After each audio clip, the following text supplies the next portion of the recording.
Snow Horse and the Polar Bear is the show you're listening to. Sara Cote is my guest for part 2. We were going to talk about a lot of things, but one of the things I want to segue into, she was talking about finding out about God, and that in our actually first reading together, that I told her that she was going to be, I've forgotten the word, so you know, about talking to God or hearing from God or working for God or something. I don't know Because because I remember you saying, there's a drum roll. I guess you're working for God. I know you were saying on last podcast, and I believe you had told me that you're like, right, yeah, right, lady. Well, Give me the good stuff. I didn't have a relationship with God. I didn't grow up with God. I didn't grow up going to church. Not that that has anything to do with God, but so I wouldn't say that I called myself an atheist. I felt more like I just believed in karma and the universe, and if you're good, if you're good to others, others will be good to you. Let me interject 1 second here for teaching purpose. I want to let the people know, under my opinion and expertise, if you will, that karma is an earthly term, and that what karma really is a person who knows they're doing wrong when they know they're doing wrong, and they believe they're getting away with it. They expect, because they're good, retribution. That it's going to come back and get them in some way, whether they consciously think it or not. They already know when a person, because there are people that don't believe they're doing anything wrong, and they are getting away with everything because they don't believe they've done anything wrong. I mean, truly in their core. Truly. The worst of people. Yes. I mean, they are a hand puppet for Satan, but I've lived it. Yeah, because they're after you during your relationships. Yep. I mean, that's how Satan works. Yep. You know what I mean? He uses people just like God, but God has to be invited, and Satan just waltzes in and eats the lunch and pops the bag and says, "What's your problem? You let me in." You know what I'm saying? So okay, so let's go from there to some of the other things you're doing. So some of the other things I'm doing. So I also, in my vast different lives in my past, I worked past this lifetime. This life, yeah, right. Yes. That's my joke. I had a paid position at what used to be called the Oakland County Pioneer and Historical Society, which is located in Pontiac. What is the purpose of that? So it is the 12th governor of Michigan's old homestead. Mm-hmm. He had about 320 acres at one point. Yahoo. He was a lawyer. He was a gentleman farmer. He also was the governor. And good guy. Good guy. Oh, yay. Good guy. I had never met him, but right. Good guy from all things I can tell. And we have his remaining 5 acres. So we have the carriage house, which is now our offices and our research library. There's the old governor's mansion, outhouse, smokehouse, root cellar, and the outdoor summer kitchen. Oh, yay. That's really cool. And we actually have the Drayton Plains one-room schoolhouse that was moved to the property in the 60s. They drove it right down Dixie Highway, mm-hmm. which is now Cesar Chavez. Remind me to tell you a story about a house moving. But okay. Go ahead. Okay. So I worked there, mm-hmm. and then just after that became a volunteer, and now I'm on the board of directors, and I'm the vice president. Wow. So I love. No wonder I can't get a hold of you. Little busy sometimes. I mean, I was before COVID. Woof, I was really busy, but slowed down a lot. But mm-hmm. Yay, COVID. Yeah, right. Also, I run the Oakland County Permaculture Meetup, which is very dear to my heart. It's been going for almost 8 years now. Explain what permaculture is, so the people that don't know. I didn't know. I know, and I still don't really. I say gardening. Mm-hmm. I say gardening. I say homesteading. It's just different than monoculture. Monoculture would be one crop of corn, one crop of soy, one crop of wheat. Permaculture incorporates plant relationships and rotation. No.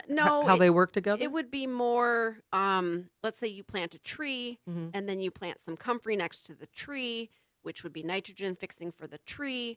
It's all about the plant relationships and then also having the diversity, mm-hmm. not just having that one crop, miles and miles of it where you have to poison it and, right. Just kind of helping these plants along in their natural environment, the relationships, planting something that would repel bugs. Mm-hmm. And knowing that there is something out there that would Yes, do that. yes. And I'm Naturally. definitely not an expert on this subject. I've never taken the PDC. I have a lot of friends that are PDC. permaculture design course. There you go. Sorry. I stumbled upon the group. I actually through my old boss at Oikos Tree Crops. And his name? Ken Asmus. Right. Let's give credit there. Yes. Ken, I'll see you this weekend. I'm so excited. It's been many, many years. But you guys are, when you're doing these meetups, so they can find it online. So we're on Facebook. Facebook. It's just Oakland County Permaculture Meetup. And then we're also on the meetup site, meetup.com. Okay. And so in this, I do know that when I get the heads up that it's happening, isn't it usually on Wednesdays? We usually do the second Wednesday of the month. Got a problem with that if you're coming back. I know. I love you, babe. I know. Well, we'll have to switch it up. See what happens. So that being said, you guys go to different people's properties, or Yeah, we go to different farms. We go to different people's properties. We see what's going on. We get tours. We share knowledge. you have a potluck. Oh, we have the best potluck. We haven't done it since COVID, but before COVID, man, And I people are wouldn't bringing eat all day, and because I would just munch on the whole potluck. Because But they're- everybody brings homemade goodness from their properties, from their properties or their mostly. knowledge. Yeah, Putting things together. yeah, a lot of talented people in many different aspects. It's that exciting group. to know. It is. I enjoy meeting people who like what they're doing, and I'm going to share with you this a little piece of knowledge for people out there looking for relationships. If for women in particular, if you can find a man who has a healthy respect for himself, likes himself without going overboard, but loves what he does for employment, and has a hobby of some sort that he enjoys, this is a happy man. Those are the ones that you should be looking for or being aware when they come calling. Because a man who does not like what he does every day is not a nice man to live with. And people take it out on everyone. I recommend men in particular, when they're looking for a woman, to know that the best way, I will be hard pressed to have women speak up against what I'm about to say. But if the man could pay attention to what the woman really likes in her life, if it's her children or her garden or her animals or her house, whatever it is she really likes, if he will help her with it, either give her the time for it. Women should give men the time for their hobby. And for men towards women should be able to say, what do your children need? What can I do for your animals? Is there anything I can do with that garden of yours? Is there something I can get you for? Can I help you with it? Even a little bit. The women are going to do whatever you want for the rest of your life because you help them with what they love. They will love you for loving that. Amen. I'm going to share with you just a quick. There was a gentleman, I can call him that, who was interested in me for at least 15 years. Finally, he at one point he actually called me to come negotiate a relationship, is his words. But I kind of laughed and I said, "What exactly does that mean?" He says, "Well, just come over and we'll go through it." I said, "Great." So I go to his house, a minor castle type of affair, clear money in a tasteful way, and he and a builder. I mean, he could do just about anything, and if he couldn't do it, he had money to do it. So anyway, he had an expansive deck that he built. An amazing 3-level affair. And he had a swing that you could sit on either side of it and a little table in the middle of this swinging affair and back and forth a swing. And I said, "So how's this work?" He brought out cheese and crackers and some wine. And we're talking. And he says, "Well, I'm going to tell you what I bring to the table." And he told me everything he had told me over the years. He could take me around the world, buy the finest clothes. I'd have the finest car, any house I wanted. And same exact stuff. And then he says to me, he says, "Now it's your turn." I said, "Well, what do you want?" He says, "What do you have to bring to the table?" I said, "Mike, I am the effing table." And he says, "And that's why I want you, because you are the table." And so some years passed and he asked me again. And I tried to set him up with somebody that I thought was fairly decent. And unfortunately, he was fairly crude in front of her and saying, "I'm not looking for your friends, I'm looking for you." And in front of my friend and in front of him, I told him, I said, "If you had ever care to ask, what is it you need, Lisa? Or What is what do you love? What do you do? Well, what is it you need? What, and then I would be able to speak to it. I said, you knew I had animals. I said, if you really thought that you would, and I have primates, that you would allow a monkey to walk up onto your lap and wrap its arms around you. He says, well, you never let me come over. I said, you never mentioned my animals. It's the one thing I love. In order to travel the world, they would have to have a caretaker that's trained and somebody I trusted. I don't need to dress up. I mean, give me a pair of overalls, and muck boots. And that's not the life he wanted. Somehow he saw me and thought otherwise. And he was looking through some pair of glasses he needed an adjustment. But the truth is he never cared about what I cared about. He cared about what he cared about and how I might be able to supply that. And you've run into it yourself, haven't you? Yes. Yes. Yes, I have. Yes, But a a few lot times. of women will think about what men want and try to give it. Yes. Food and sex and be there and on time and whenever they want and run to them for anything. I'm going to tell you, the man is supposed to court the woman. I don't care how new age a person gets. Men like to hunt. And if the deer drops in front of them, it spoils the game. Period. That's all I'm saying, folks. Truth. That's one of the lessons you taught me. Absolutely. It's a big deal. Absolutely. Once I quit looking and stopped looking, Right. like everyone tells you, Right. they just show up. I know. They show up. I think they will cross the chains to get into my property. Like, what are you kidding me? I'm a happy single female. And I in a slight kind of way, I say to people, I'm already happy. I don't need somebody coming in and muddling my puddle. Core to the core happy.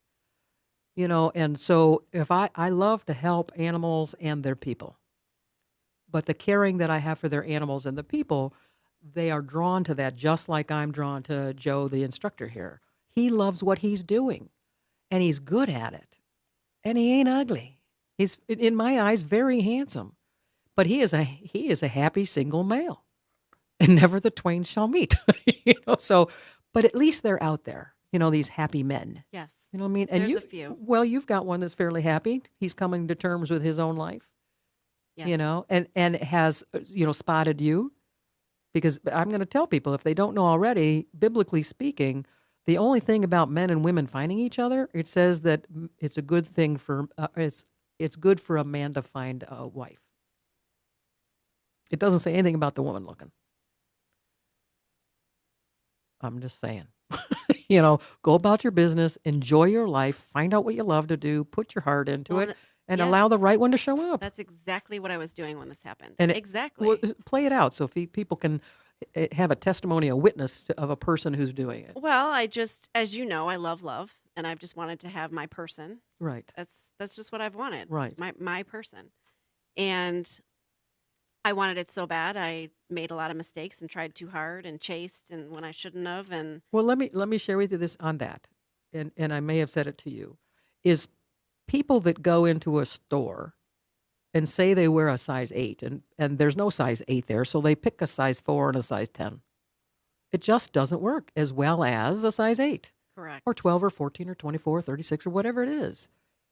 So because they just want that garment, that person. Yeah. And you've always picked people that look like they would fit. And some that were housed by that which was looking for you. That's another topic. Yes. But what I'm saying is this one found you. Yeah. And I had basically just said, forget it. I have my dream home now.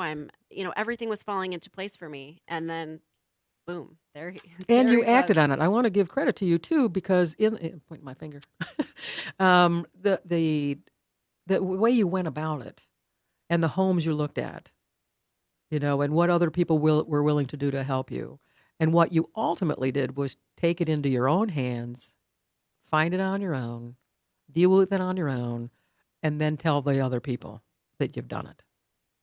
Exactly. Yeah. That was the best thing you could have done for yourself. Yeah. I had a beautiful historic house in Pontiac. Absolutely beautiful. Yeah. And I loved it. But I need nature. Right. It's part of my breath. Mm-hmm. And I was looking and looking and looking. And then I just knew I found this house. My good friend Dina, she went there with me and she said, "This is your house." My amazing realtor, he was there first. Name the realtor James Orr. and where's he work? Oh gosh, Town? Remax. I hope that's right. Is that ORR? Yes, Okay. James ORR. Okay. Yes, he's on ORR. Facebook. Okay, great. Um, Always giving credit. Yes, yes. Ben Fisher is my mortgage guy. Abstract Title Agency is the title agency where I used to work and would never, go anywhere else. They've always taken great care of me. You also did magnificent things in the home that you had in Pontiac.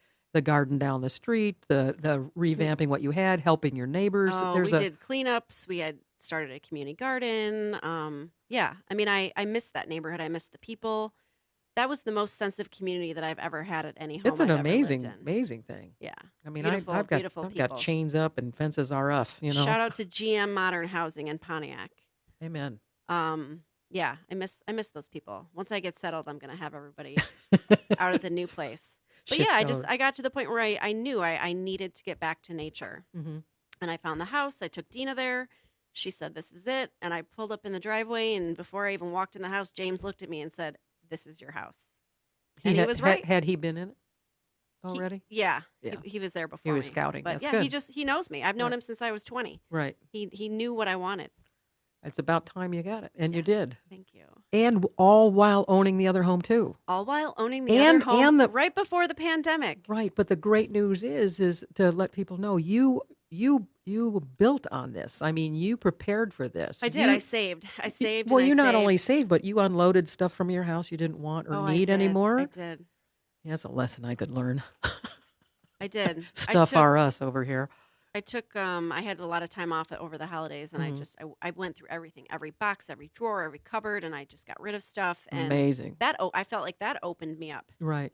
Just I have a saying about if you're contemplating, should I keep this? Mm-hmm. It's either, is it useful, Mm-hmm. or do I love it? Mm-hmm. Obviously, or both. Right. But if it's not useful and I don't absolutely love it, What about things that 1, 2, 3, 4, what the F are you keeping that for? Yeah, somebody else gave you that sentence too. Yes, Who my, was that? Oh, my ex-boyfriend, a Uh, long time ago. That's okay. That's a good. Yes. We'll give him credit there. If you learned anything, Yeah. you learned that. Oh yeah, he But the thing is, say what that to about me. on a side note, what about the stuff that you believe is useful in a different moment or time? Well- Whether it's a project or whatever. I mean, yeah. I mean, when I say useful, I mean something that is functional and that I'm going to actually use. in the moment, not right? not a tchotchke. I had a lot of tchotchkes. I love I do chocolates. too. And I'm the only girl in my family, and so I both grandmas. I got all the grandma tchotchkes. And so not only were they cool tchotchkes, they were sentimental tchotchkes. So I've had a hard time getting rid of stuff, and I've just had to say, Grandma, I'm really sorry. I love you. Yeah, I know you're not this piece of pottery, right. and right. and then usually I give it away. I give Yeah. it away to friends, and I feel good about the fact that I know that person's going to love that You item know, now. and that is the thing. I love to give.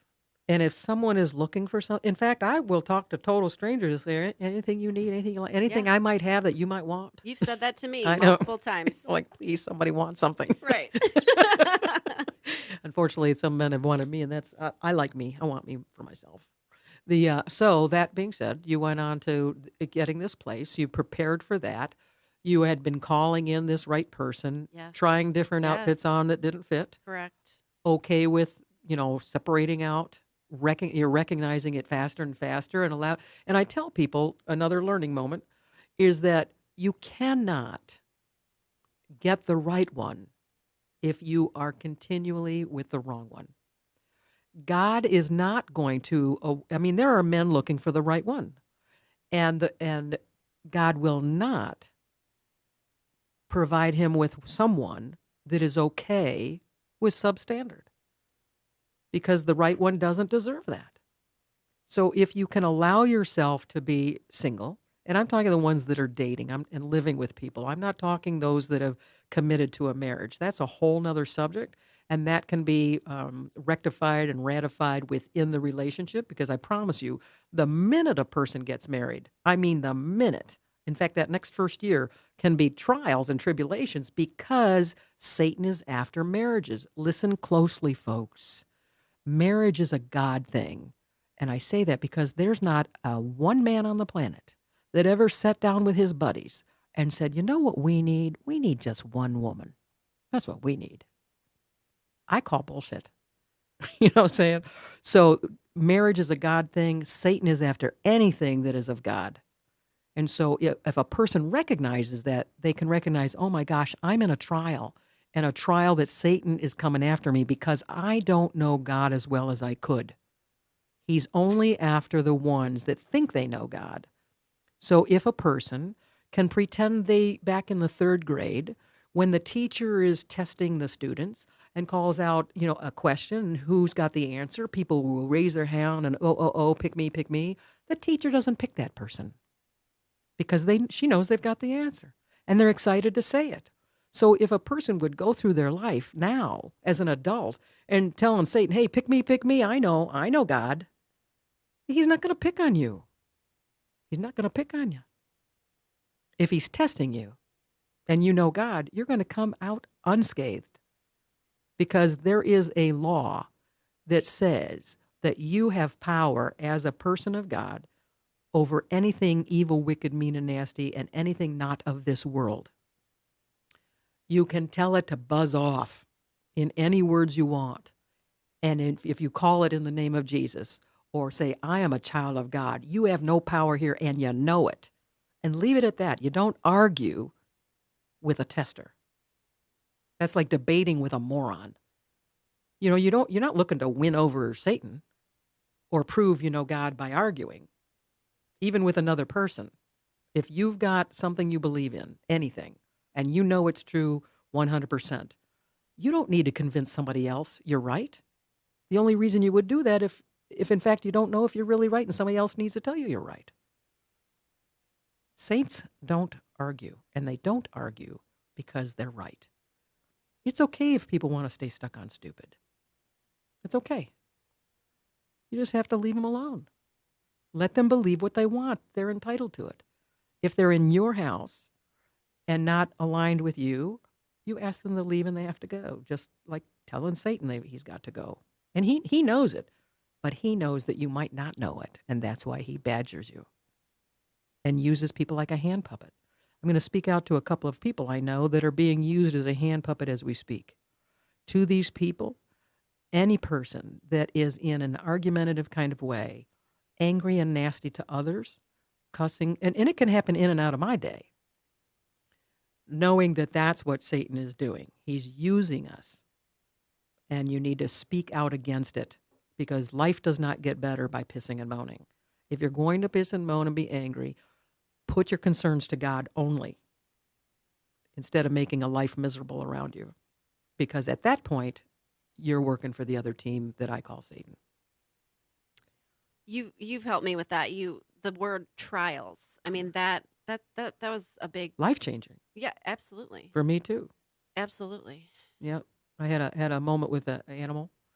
I may have said this on another podcast because it's a big story. It was in the middle of a blizzard in Michigan, and the car that I drive is low to the ground, and even if I could get out of the driveway, I didn't have a vet that wouldn't have wanted to put this animal down. It was acting crazy. I mean, out of its mind, and it was eating itself. And I came in and I did all that I know to do, the casting out Satan, understanding who's in charge, commanding the word that has always worked. And I was so angry, and I'm yelling at God. I said, you need to effing do something. And I heard God, savagely eating himself, like exposing his spine, at least 4 to 6 inches. I mean, I could see his vertebrae, his gnashing his teeth and savagely like eating a piece of meat like he's never eaten before. His own tissue and blood dripping from his own mouth. I mean, if I could get my hands on the animal, let alone get it into a container, get it out of the driveway, get it to a vet, what is he going to do? You know what I mean? Mm-hmm. But I happen to know better. I also knew Satan was after me. I also knew what to do, and then I started bitching at God and swearing. And I'm not using the word effing out loud in spelling here, but you get the drift, and that's how angry I was. And God told me, he will be fine. Read the book of James. Now, I knew, number one, I don't read books. I don't have a book of James.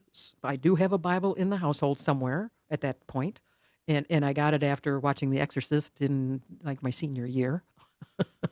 Ran right out and got one of those and used it as a, cup holder. So, so I said, I'm yelling at God. I said, "Are you looking at what I'm looking at?" And I hear him say in my tone, he said, "Yes. And what did I tell you?" So I scrambled to my feet. Now I'm searching the house for a Bible because I'm fairly certain he's going to refer me to his own book. I get into it. I open it up to the book of James. It happens to be approximately a page and a half long.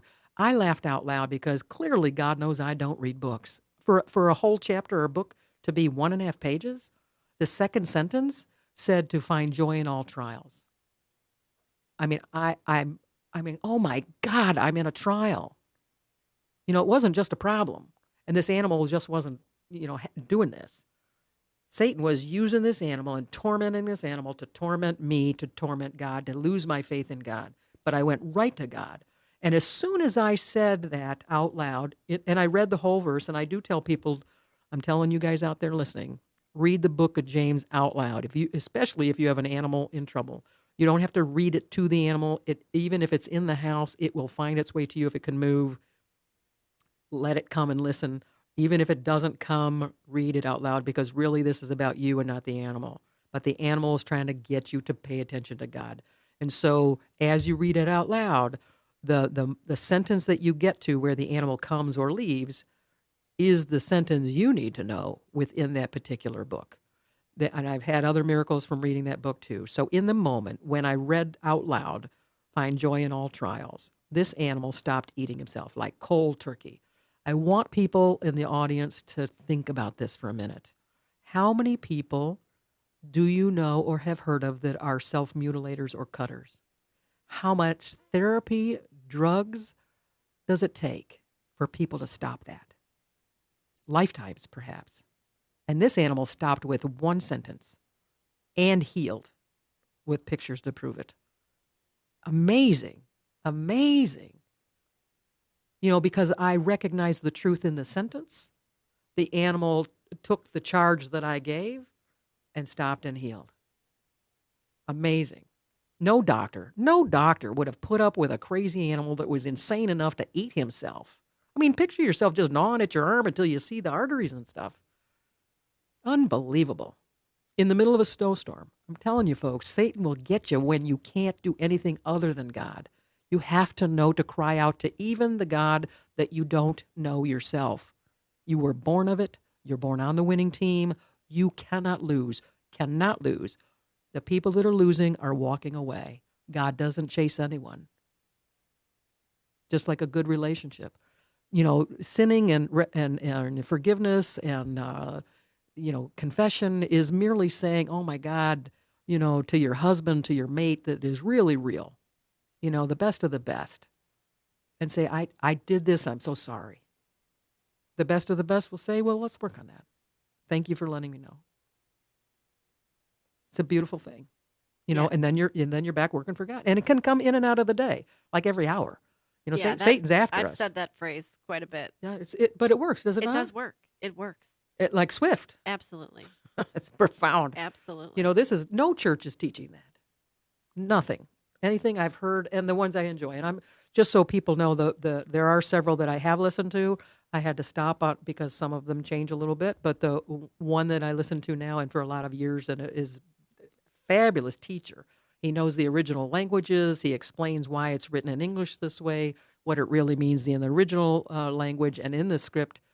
And his name is Joseph Prince from Singapore. Fabulous teacher, preacher, fabulous. And if he's come across something and realizes he was wrong in what he had said, he'll say so and correct himself and not try to sweep it under like he's always been perfect.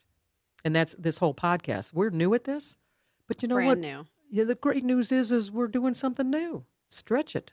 And I'm recommending people come to Lake Orion Television, take some of these classes, very inexpensive. We're talking under $100, and you too can be in a podcast of your own. Talk about whatever you wish, but my point is helping the animals. By helping the animals, I help the people. By helping the people, the animals get a better day. You know what I'm saying? So in this relationship you want to give kudos to this gentleman? Oh boy. Want to brag on him a bit? Yeah, he reached out to me and it was a friendly thing. And how did he find you? On Facebook? a dating site. Oh, okay. But we were already friends on Facebook. We Mhm. had been, I wouldn't even say we were friends in real life. We were acquaintances Mhm. in the permaculture realm. Mhm. We had a lot of mutual friends, and I'd see him at events. But that was about 7, 8 years ago. Mhm. His daughter was about 6 months old, and now she's 8. Mhm. Um, Great age for a child. yes, and there's a 6-year-old Mhm. also, and a 15-year-old. Um, so yeah, I just thought it was a friendly thing, and bam. Was it didn't you tell me that the way it turned into not just a friend thing is that he brought it to light that he was interested? He did. That's men be vocal about He what you're did. wanting. And if it's just a plaything, say so, because there are women who will play.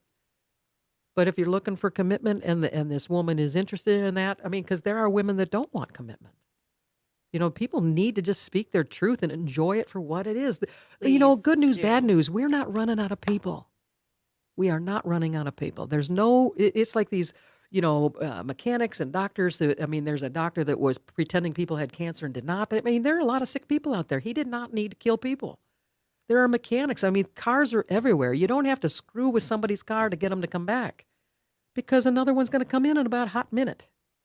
And the same thing with dating and loving each other. They are everywhere. It's amazing. And just if they would speak their truth, everyone would have the quick fix or the longevity or, the part-time, whatever it is. But you don't have to be picking people that are married. I can promise you this, as a person who sees things, your soulmate will not be married to somebody. You don't have to take somebody from anybody. Your soulmate is not married to somebody else. Your soulmate was single when you met him. He was unmarried. Correct. That's what I'm saying. He was freed up. He was, yes, he's free. So he came over or you went out?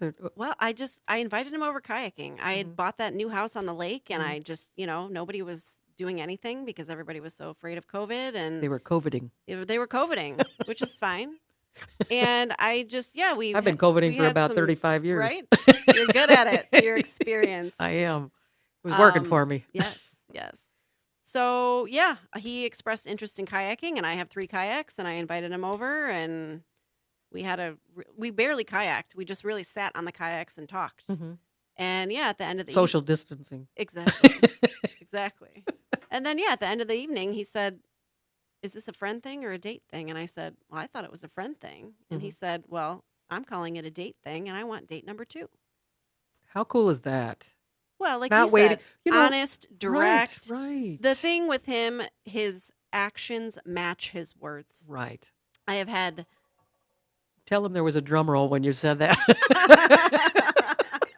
It's true. No, that's a beautiful it's thing. so true. It is a Right. beautiful thing, and I've had a hard time finding that. I've had a lot of people be deceitful, and not But even on purpose. you know what? I want women to know when and it happens for men as well. But in this case, it is really what women need to look at. When the man says, "I really want to see you and really want to be with you," but you have to, as a woman, do the driving to go see him. You got the wrong man. Yeah, it took me a long time to learn that. I tried to help. I know. I know you wanted to be the. know. There are people that think it's fair that both people do, though. It's not right. It doesn't work. No. The man needs to hunt, otherwise, he isn't hunting. You know what I'm saying? Mhm. The actions. Say some of the other things. I mean, that he brought up and. Well, he just date number 2. He sat me down, and I wasn't taking it seriously at all. I was drinking a Truly, and just thinking this is for fun, and drinking a Truly. There's the message. well, I never thought about Truly, that. right? No, I didn't either. Truly. Yeah, right. And he said, "I want you in my life. I'm going to make this happen." And And then he did. and then he did, Right. and then he did. And the good news is you were open to it, calling it in, and it showed up in a healthy way. Yeah, and the funny thing is when I did know him, when he was married and had a 6-month-old, I had a huge crush on him. Oh, But of course, I never Right. did anything about that because Right. he was married. right. So right. it came and went, and then I just went about my life and kind of forgot all about him, and then he showed back up Right. just at the perfect time. It's all about timing, also. Well, I will say this, that is correct.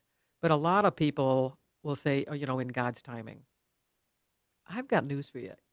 If you're suffering, if a person is truly suffering, or ill on your bird? What bird is dead? Your death bird.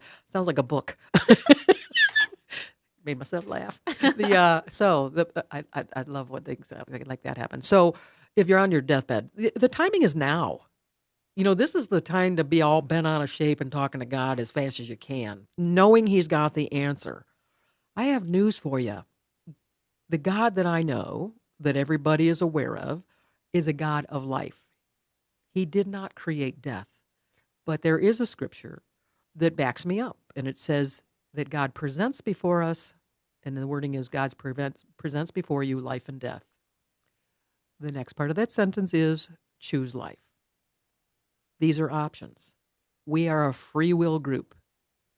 If you choose death, you're going to die. And the signs of it are buying a burial plot, getting life insurance, AARP. I mean, you guys can do what you want. But if you're going to anchor in for the benefits of getting old, you're also believing in aging and death.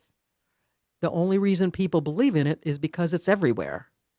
And so it's easy to say, yeah, I guess we're, no one knows when our time is up. If you're choosing death, then your time is any time you're done. People say, well, they have things to do. Well, what is it you have to do? What exactly do you need to do? What do you have to do down here? I mean, I got news for you. The reason to be here is to enjoy, give give testimony to God and what He provides. There are, and I like to say this, as much as I can, so people get what I'm trying to say here.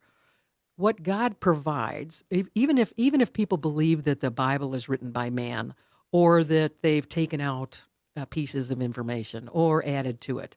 The last sentence in the book, because God guided it to me when guided me to it when I was bitching, and it says anybody, because I really thought man wrote that book.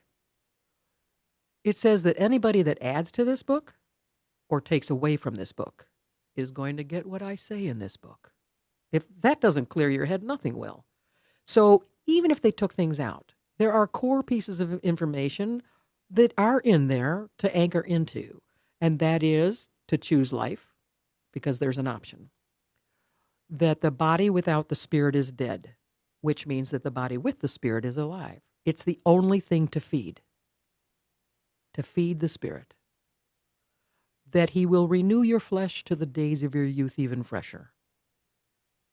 That these and greater things shall ye do, said Jesus. So we can do everything Jesus did and greater things than those. Give a moment to think about what could be greater than what Jesus did. I mean, He said to be the Savior. I claim as my Lord and Savior. Do I know all the ins and outs of that? No, I do not. But I got news for you. Somebody sends me a life preserver and says, you can do everything that God can do and greater things than those. Well, amen, brothers and sisters. Like, what could be better than that? And the idea is just the way you, Sara, and others pursue their dreams, how to kayak, how to permaculture, the very core of who you are and how great you are at the things you studied is the same thing with God. If you choose to read books about God, that's your business.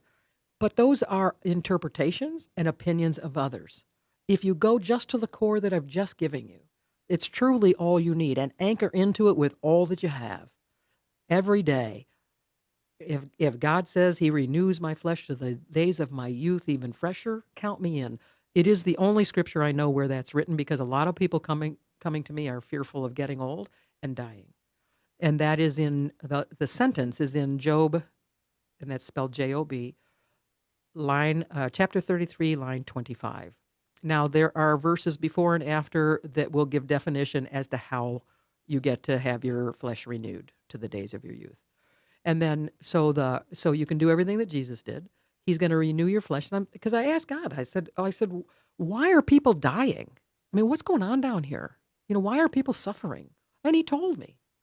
They're suffering because of lack of knowledge of Him. And these core pieces of scripture that I've given to you, that He has given to my ear, happen to be written, it gives me fortitude to send people to the Bible. I'm going to share with people, stay in the New Testament because the Old Testament looks a little scary. New Testament is where Jesus is at. This is our lifetime. This is where we are.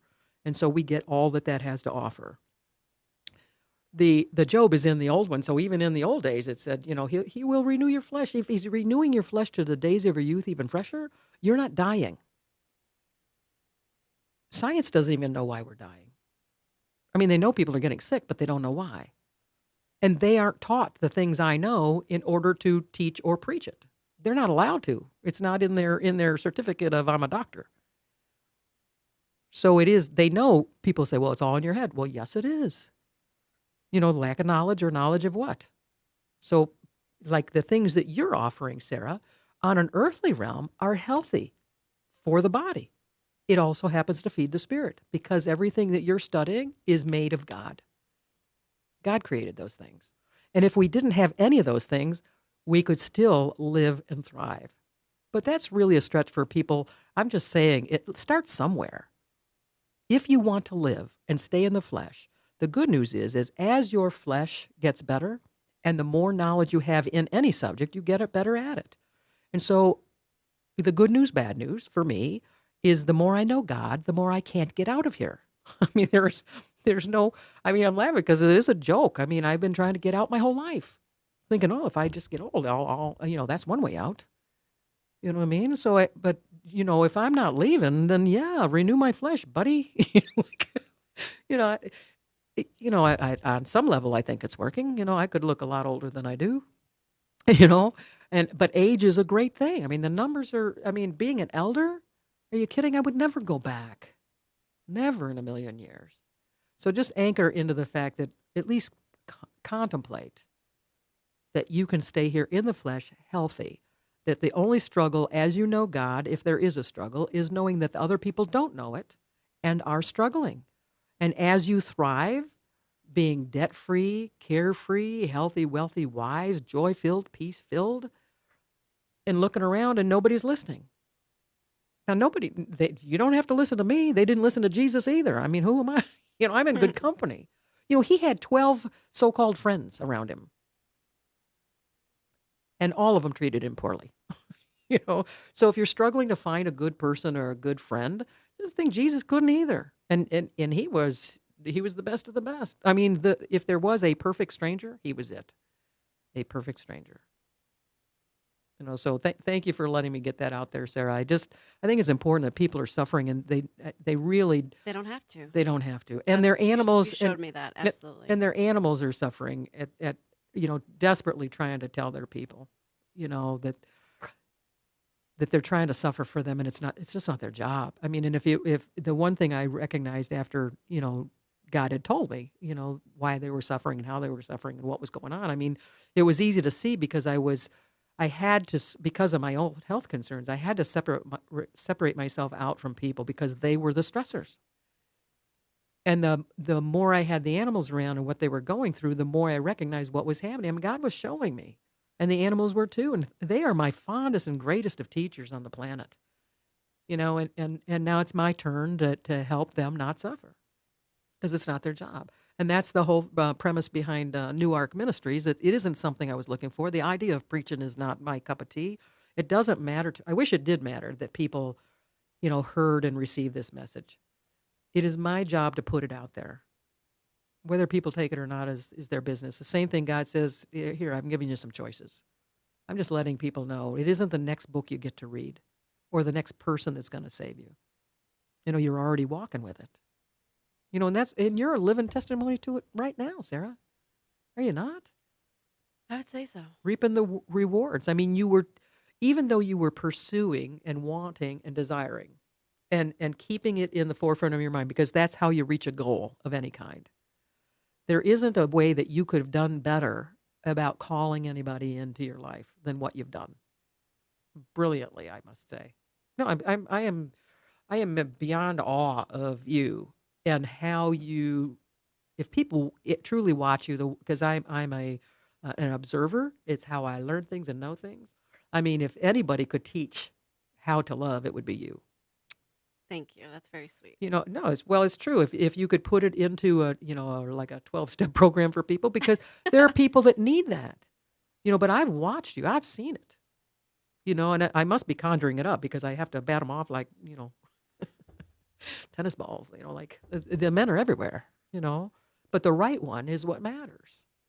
And just because you pray for somebody, man or woman, whatever the choice is a person has, and it shows up, doesn't mean that Satan didn't bring that little sucker to you too. I mean, watch. You don't have to settle for less than what is going to be perfect for you, whatever that means. Correct. And if you don't like yourself, don't try to call someone in to suffer with the very thing you don't even like yourself. Take your time. I mean, you didn't have that issue, Sara, but what you did have was a house you didn't want to be in, stuff you didn't want, and you purged that out so that you had room for the right person to come in. Same stuff, different day. It's priceless. So Sara, in the things that you've experienced that you thought, if people only knew this in any category, what would it be? I know I'm putting you on the spot here because there's It's probably okay. a lot, but just something that you thought, boy, if I never do that again, that's a good thing. Well, I guess for me, like just be kind, have grace. I can get along with anyone. I can find a commonality no matter who it is, where they're at. I can always find at least one thing in common with someone Mm-hmm. to connect with that person on. Mm-hmm. And we need more of that and less of the opposition and the fighting and the, Right. we're all, like you say, we're all from God. Right. We're all the same. Right. And if we could just find a little bit of that, Right. I just, That's a beautiful thing. I think what, because I've told people, and I might have told you too, because you did start as a client, and that I can spot somebody that I would want to be friends with, and see that it works out, and you're one of them. And but out there in the average day, there are people that I do like to help. I'll ask total strangers, "Is there anything you need?" But I'm guided to do so with certain people. And then, like in one of the podcasts, I indicated how I was able to provide a brand new roof for free for a gentleman that I did not know. But that alone, he thought, oh, I need her, just because I'm helping. And like you said, commonality, people say, oh, she really cares. I care to be helpful, but just because I'm kind doesn't mean I'm the one for you. This is not a mixed message on my part, but like you're saying, to find the common ground, to allow people to be who they are.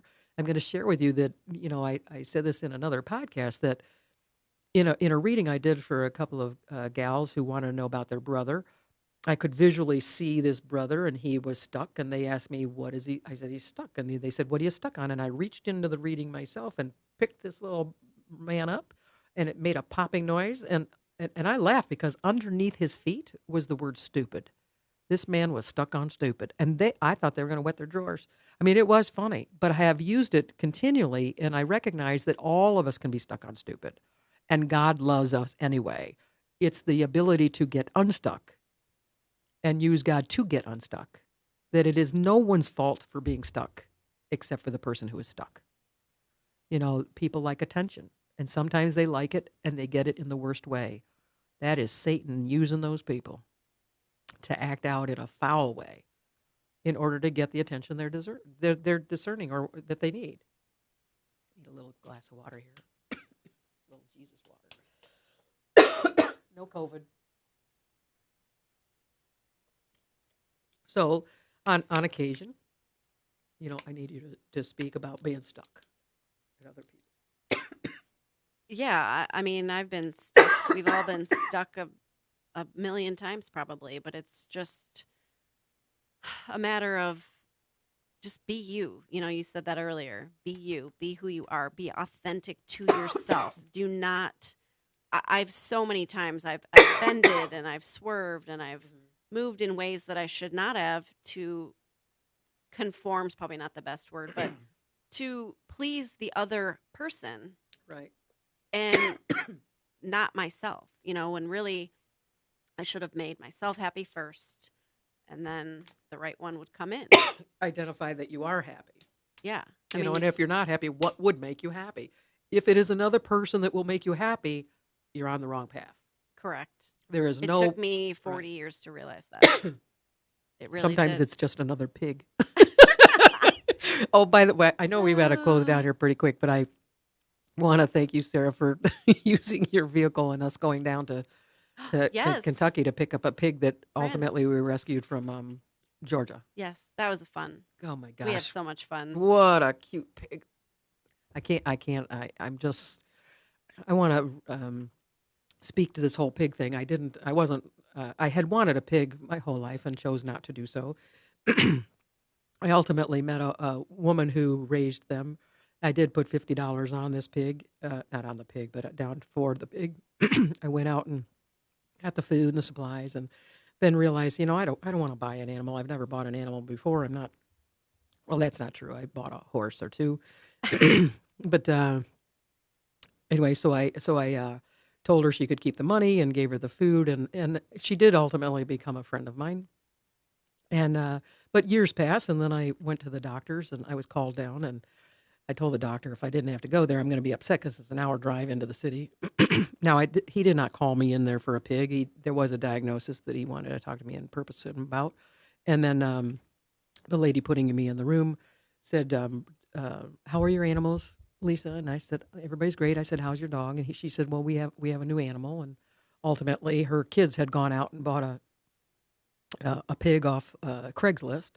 And I said, but in calling it a micro pig, there is no such thing. And with this micro pig, they hid it from their parents. And I said, you give your children $1,200? She says, no, it was only $100. Originally $200, and they only paid $100. I said, that is not a teeny tiny pig. She said, no, it is. It's 3 months old and 11 pounds. So at least we know it's not a farm hog. All their friends were taking turns taking it, and they were taking it to school and hiding it in different places. And finally, it was discovered in their bed, and I thought that was amazing in itself. And I told her, I said, I've always wanted one. And she says, would you like it? And I said, yes. There's a little bit more to the story because I did try to place it. I didn't want to be a person that took every animal. And the person that I had found that I thought would be perfect backed out. And so I went home and gutted half my living room and put up a child gate fencing that I had just picked up from Salvation Army 2 weeks prior. I mean, isn't that interesting timing? So he had a 15 by 30 space, 11-pound pig. It was winter time, February. And I took this little pig home and put him in there. And the next morning, I mean, they should not be left with dogs and left alone with dogs. But I did. My rescue dog, Lexi, is a poodle, and she was getting along quite well with him and dancing with the pig. That was cute. But the next morning, I had the pig on my lap, and I was looking out into the snow falling. Beautiful day, sunshine, and tears are coming down my face. And I hear myself say out loud, how did I ever live without a pig? One of my fondest memories. I mean, I am so happy to have a pig. And in the house, I now have... How many do you have now? 5. I'm so blessed. Only 5. Only 5. Okay. And I think the last time we talked, you had 3. Oh, yeah, I did. That's right. I was busted. Yeah, I'm just so thrilled. I have to say that of all the animals I have, and I have exotics as well, somehow having a pig in my house is so right. Now, the man that's out there that may be my partner, he's got to love pigs in the house. Yeah. No, that's what I'm saying. She's putting it out there, people. I have put it out there, and I told God, I said, listen, don't let me mess this up because romance is lost on me. I want people to understand something, is that I treat men and women similar in that I pay for lunches, I hug the women as well as the men. If I don't know what the difference is because I'm not dating women. I'm not saying people shouldn't. I have no dog in that fight. But as men go, men will treat me nicely, and somehow they think they're dating me. If I haven't held their hand or spent the night, or dare I say, bodily fluids of some sort are going around, I'm not dating you. If I'm not calling every day or you're just hanging out with me, there's no dating. We're friends. I mean, I like men as friends also, but there are certain behaviors that, God would not bring certain types to me. It doesn't mean these men can't be doing those things, just not in my life. They don't get to. As a friend, they can do those things. As a partner, not so much. And in fact, not at all. So I'm pretty hardcore with what I expect. Yes. And the good news is I'm happy as a single person, but it's going to have to be real obvious because I'm not seeing those nice behaviors as a hunting technique. I mean, can you weigh in on that, Sarah, before we stop here? Because how is that? Why would I, as a female, take these nice behaviors as an interest in dating if I'm doing this with everybody I know? Like you said, be nice. If I'm being nice to other people, I mean, I haven't. Well, there are some women that misunderstood. But I had to set them straight. But I mean, I just, I don't understand what's, like this gentleman that you have said, I'm interested in you in my life. Yep. When does that start? I mean, these people, if they could be a little more direct, so I could say yes or no to it, or in fact. Well, but that's rare. I feel like that's rare. Well, it's a shame. It is a shame. It's a shame that people don't believe in themselves. Right. Say what they mean what they say. It's a sickness. It is a sickness. Good for you. That's an amazing piece of information. Because I'm pretty straightforward and it's scary to people. No. I did. What time is it? We're gonna have to close down here. Okay. I see him looking. The eye. Yep. I do want to say that a man did come up my driveway, and then and he had goosebumps when he got out of the truck. I didn't know the man, and he said, "I need to know who you are." And I said, "Why is that?" And he says, and he showed me. He's got on his neck and all down his arms. He says, "Who are you?" I said, "No, it's my property." It's like I have a magical place. You do. And it's because I don't allow just anybody to it. I go out and socialize and come home to the magic.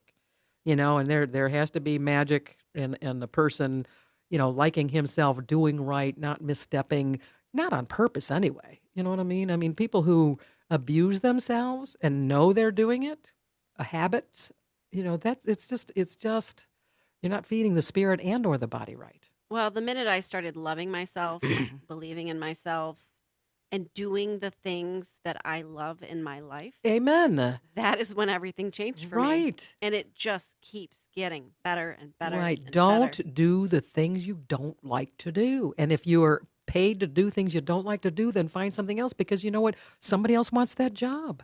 Well, and I tried to do every single side business. I tried to be my own boss about 100 times. Right. And my mom, my wonderful mom, she finally said to me, she said, you might just want to get a 9-to-5 job and do all the fun stuff Right. on the side. And she was absolutely correct because 100. I'm not a boss lady. Right. I am not. The minute I stop being, I am controlling, no doubt, because I know what I want. And I Right. can help people, but in people that are wayward, I'm gonna, you shape up or ship out. And I don't mean about towing the line. I'm just, you just don't come in. I mean, I had Karen came over to my property and sat in a chair, and had butterflies all over her. And she says she could hardly believe it. I said, "This is my life here." No, it's magic. It is magic. But That's how I feel about my life now. yeah, it's a I beautiful. really thing. do. I'm gonna share with people again about the prayer line. If someone is concerned about something and they don't think they're getting enough or swiftest response from God, to feel free to call this line, leave your first name and what you're concerned about. I'm more than willing to present it to God and put it in His lap because He is the only one with guarantees. And that phone number is 810-724-3223. Okay, I got this. They're already calling. Call me We now. haven't even posted this. They're already calling. But thank you so much, Sarah. I do hope you'll come back on the show. You've got so much to offer, and I'd love to present you out there as the teacher that you are. Thank you for having me. I was so nervous, and I hope, I'll continue to get less and less nervous. Well, talking is Um, easy for me, but making it cohesive, pulling it all together, and making sure it's something for the public to learn. I do appreciate the fact that you let me interrupt to get those teaching yeah, moments in there, absolutely. because the whole thing really is to be able to get some information out to the people for free. They can certainly book appointments, with you and or with me. They can reach us through the New Ark Ministries Facebook page, Messenger in particular. The phone line is strictly for prayer, and we look forward to serving the people and because we serve God. I love you guys. Take care.